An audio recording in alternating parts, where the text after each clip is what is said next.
Comment appelle-t-on un média qui diffuse que des calomnies? C'est quoi leur but, leur stratégie, comportement?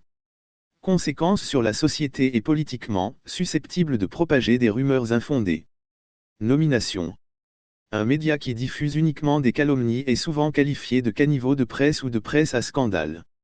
Un média diffamatoire ou un média de désinformation.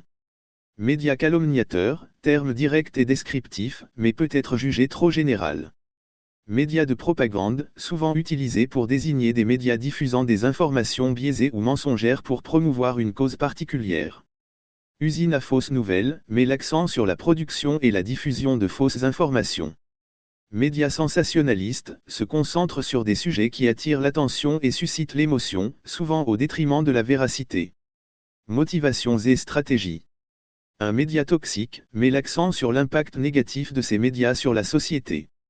Leur stratégie consiste à diffuser des informations non vérifiées, des ragots et des potins. 3. Diffamation pour générer du trafic sur leur plateforme et augmenter leurs revenus publicitaires. 4. Leur comportement est souvent irresponsable et sensationnaliste. 5. Alimentant la culture de la désinformation et de la polarisation. Conséquences néfastes sur la société. Érosion de la confiance dans les institutions, polarisation politique, violence et discrimination. Détérioration de la santé mentale. Promotion de la bienveillance. Encourager un comportement positif en ligne. Ne participez pas aux attaques personnelles ou aux rumeurs. Signalez les comptes ou les publications diffamatoires aux plateformes de médias sociaux. Avant de partager une information, vérifiez sa véracité.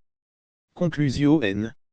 En fin de compte, la lutte contre la calomnie nécessite la participation de tous.